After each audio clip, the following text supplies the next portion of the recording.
Assalamualaikum warahmatullahi wabarakatuh. Sahabat Sejuta Kisah, kami berharap Anda masih senantiasa selalu setia bersama kami, channel yang selalu menghadirkan kisah-kisah nyata misteri yang menarik untuk Anda simak. Kali ini kami akan berbagi sebuah kisah nyata misteri yang berjudul Teman Saya Bisa.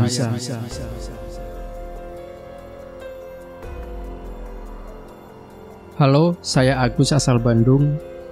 Saya mau membagikan salah satu kejadian mistis yang cukup seram, tapi juga menarik. Ceritanya ini berawal saat saya diajakin teman-teman alumni satu jurusan di kampus buat reunian di salah satu rumah teman kami. Di antara kami, cuman saya yang memang bukan teman sekelas, tapi dulu kami cukup dekat waktu di kampus. Singkat cerita, berkumpullah kami berempat. Saya, Aep, Wahyu, Roni, di rumah salah satu rumah teman kami yang bernama Boik. Iya, kami cuman berlima, soalnya ini reuni kecil-kecilan antar teman-teman nakal saya saja waktu di kampus. Pada ngerti lah ya, kenakalan mahasiswa kampus gimana. Untungnya sekarang udah pada tobat. Meskipun mungkin gak murni tobat 100%. Hehehe. Dan biasalah, namanya reuni, kita ketawa ketiwi, mengenang cerita dulu waktu kuliah, ngebahas hal-hal konyol akibat kenakalan dulu, dan cerita-cerita lainnya sambil ditemani bergelas-gelas kopi, bermacam-macam cemilan, juga berbungkus-bungkus rokok yang tergeletak. Nah, di pertengahan cerita, tiba-tiba teman kami, si Wahyu, mulai curhat tentang adik cowoknya yang masih SMP. Sudah semingguan sakit di rumahnya. Anehnya, sakitnya kelihatan gak wajar katanya. Adiknya tuh biasanya aktif, jadi pendiam banget. Kadang suka ngomong sendiri, kadang nangis sendiri. Yang serem waktu ketawa-ketawa sendiri sambil melotot ke atas. Suaranya kayak orang tercekik. Diyakini Wahyu, adiknya ini dapat gangguan dari makhluk gaib. Soalnya adiknya ini tiba-tiba sakit gini waktu sehabis pulang camping dari gunung sama teman-teman sekolahnya. Tiba-tiba Wahyu ngomong ke si Aep, "Tulunganlah Ep, adik aing. Bantuinlah Ep, adik gua." Lalu saya bingung, kok si Wahyu minta bantuan ke si Aep? Emangnya si Aep ini bisa nyembuhin? Emangnya dia Ghostbuster?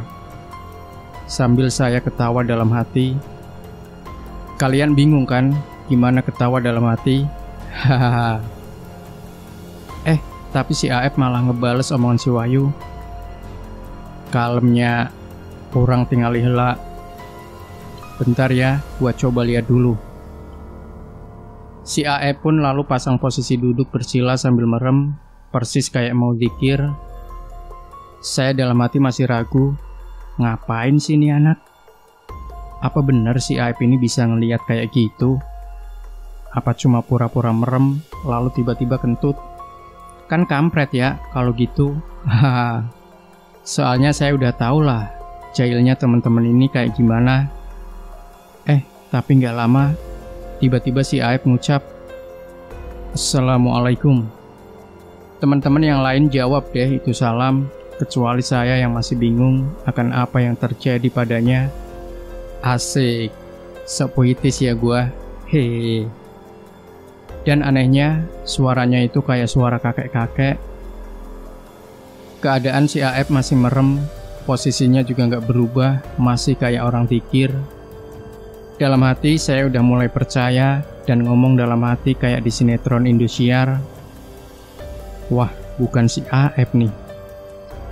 Lalu sosok yang ada dalam tubuh si Aep mulai ngomong ke si Wahyu, masih dengan suara mirip kakek-kakek. "Adi anjen ker aya nu ngahareyan, kelaknya ku aki urang bawa ka dieu makhlukna. Adik kamu lagi ada yang ganggu. Bentar ya, kakek bawa ke sini makhluknya." Lalu gestur tubuh si Aep kayak yang lagi ngeluarin sosok kakek itu. Dan gak lama tiba-tiba kayak ada yang masuk ke tubuh si Aep lagi. Tapi kali ini si Aep malah ketawa-ketawa cengengesan sambil liatin kami semua yang ada di ruangan itu. Lalu ini makhluk ngomong dengan bahasa Sunda kasar. Gaya ngomongnya kayak orang tercekik. Dek naon sari yang ngagerian aing ka dieu? Hah? Mau apa kalian manggil gua kemari? Hah? Sontak kami semua kaget, dan masih di posisi kaget, makhluk ini ngomong ke si Wahyu. Itu Aditya. Aing resep ke Aditya. Dek dibawa ku aing. Hehehe. Itu adik lu. Gua suka sama adik lu. Mau gua bawa ke alam gua. Hehehe. Lantas si Wahyu ngejawab, entong atuh. Atau naon maneh hayang disiksa ku si Aki. Janganlah. Atau lu mau disiksa sama si kakek. Makhluk yang ada di tubuh si Aep ini malah ketawa-ketawa semakin kenceng. Cara bicaranya masih kayak orang tercekik. Nyeremin deh pokoknya. Tapi gak lama, ini makhluk tiba-tiba minta ampun. Badan si Aep yang ditumpanginya pun kayak ditindih dari belakang sampai dia berposisi sujud. Lalu dia semakin keras teriak, ampun, ampun. Lalu tubuh si Aep kelihatan lemes. Dan gak lama masuk lagi sosok Aki atau kakek ke tubuh si Aep. Lalu sosok kakek itu ngomong, Tahjang, makhluk eta nu ngaganggu adi Ujang teh. Tapi geus eueuh, ayeuna mah ku Aki geus dicepengan. Tuna, makhluk barusan yang gangguin adik kamu. Tapi dia sudah gak ada sekarang mah, udah kakek amankan. Sambil sesekali sosok kakek yang masuk ke tubuh si Aep itu senyum ramah. Hatur nuhun ki, atos nolong abdi. Terima kasih kek, udah nolong saya, ucap Wahyu. Sami-sami Jang. Atos atunya Aki bade angkat deui. Assalamualaikum. Sama-sama nak. Kalau begitu sudah ya, kakek pergi. Assalamualaikum. Balas sosok kakek tersebut. Nggak lama si Aep pun sadar.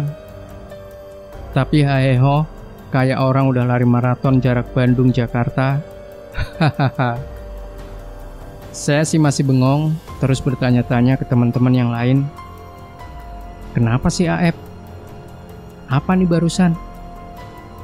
Wah, ngadi-ngadi nih. Teman-teman yang lain malah asik cengengesan aja, terus bilang, santai Gus, udah biasa si Aep mah. Di akhir obrolan, salah satu temen nyerita kalau mereka berempat yang dulu sekelas udah biasa sama kebiasaan si Aep ini. Nyeritainlah si Aep ini emang punya kelebihan dan dari dulu dijagain sama leluhurnya. Waktu masih kuliah sih biasa aja, cuman bisa ngerasain dan lihat makhluk goib doang. Tapi semenjak lulus kuliah, kemampuannya ini meningkat sampai bisa nyembuhin orang yang diganggu makhluk goib. Respon saya cuman oh aja. Hahaha. Saking bingung dan takjubnya sama ini teman. Nasib si makhluk pengganggu yang diusir leluhurnya Aep juga nggak jelas gimana. Si Boik dan Roni bilang palingan dia diusir terus pulang ke tempat asalnya. Malah si Wahyu berspekulasi, ya paling makhluk itu dibinasakan sama si Aki. Dan emang nggak ada yang tahu kejelasannya. Apakah dia mudik ke alamnya atau pindah ke kota atau ikutan mikrofon pelunas hutang. Halah, nggak penting juga hahaha. Yang jelas beberapa hari kemudian adiknya Wahyu ini sembuh dari sakitnya dan kayak semula lagi. Dan saya masih nggak nyangka punya temen yang sakti juga. Kalau tahu dari dulu mah udah dibantu buka praktek nih, kayak Ning Siti Nampi. Hehehe, bercanda. Dan setelah kumpul reuni itu, saya semakin intens ketemu si Aep. Soalnya dia suka saya ajak di proyek kerjaan saya. Dan kedepannya, ada beberapa hal mistis lain yang saya alami bareng si Aep. Bahkan melibatkan sesuatu dalam diri saya juga. Demikian sahabat sejuta kisah.